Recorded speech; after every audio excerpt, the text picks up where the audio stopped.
ఆదిలాబాద్ జిల్లా గాదిగూడ మండలంలో కార్యక్రమానికి చెందిన 20 మంది కలుషిత నీళ్లు తాగి అస్వస్థతకు గురయ్యారు. గ్రామంలో దాదాపు 85 కుటుంబాలు ఉండగా 500 జనాభా ఉంటుంది. గ్రామంలో ఉన్న ఏకైక బోరుబావి అడుగంటడంతో అక్కడ ఉన్న బావి నీటినే గ్రామస్తులు కూడా త్రాగుతూ నీటిని ఉపయోగిస్తున్నారు.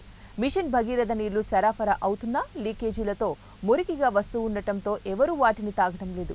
బావి నీరే తాగుతున్నారు. 2 రోజులుగా అడపాదడపాగా వర్షాలు కురుస్తూ ఉండటంతో బావిలోని నీళ్లు కలుషితమైనట్లుగా భావిస్తున్నారు.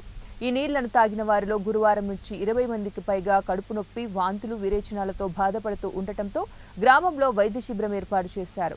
అస్వస్థకు గురైన వారిలో 15 మందిని 4 108 అంబులెన్స్లలో శుక్రవారం రిమ్స్కు తరలించారు. వారికి హాస్పిటల్లో ప్రత్యేక ఏర్పాట్లు చేసి రిమ్స్ సంచాలకుడు డాక్టర్ రాథోడ్ జైసింగ్ వైద్యులు చికిత్సలు అందిస్తున్నారు. ప్రస్తుతం బాధితుల ఆరోగ్యం నిలకడగా ఉందని, ఆందోళన చెందవలసినటువంటి అవసరం లేదని సంచాలకుడు రాథోడ్ జైసింగ్ తెలిపారు. నిన్న సాయంత్రం రిమ్స్ హాస్పిటల్లో లోకారిబ్బి విలేజ్ గాదిగూడ మండలం యొక్క 15 కేసులు వామిటింగ్, లూజ్ మోషన్ వచ్చినాయి. ఊటవట్టిన మంద డాక్టర్లు, స్టాఫ్లు, సిస్టర్లు, మా సూపరింటెండెంట్ గారు, ఆర్ఎం గారు అందరూ కలిసి వాళ్ళందరూ అడ్మిట్ చేశాము.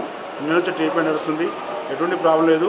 ఇప్పుడు వచ్చిన తర్వాత కూడా ప్రతి పేషెంట్కి క్షుణ్ణంగా నేను సూపరింటెండెంట్ గారు రౌండ్ చేశాము.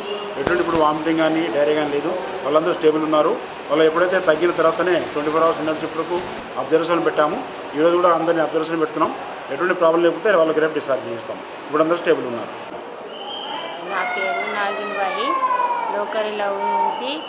కాబట్టి నీళ్ళు మంచిగా లేవు. నీళ్ళు కోసం మోసం, వామిటింగ్ అవుతుంది. అలా ఊరు పరేషాన్ ఉన్నారు.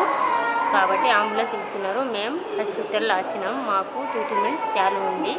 మేము హాస్పిటల్ ఆదిలాబాద్ హాస్పిటల్లో రిమ్స్లో అడ్మిట్ అయినాము. मैं विनोद लोकारिबी इतने दिन से हम वो बोरिंग का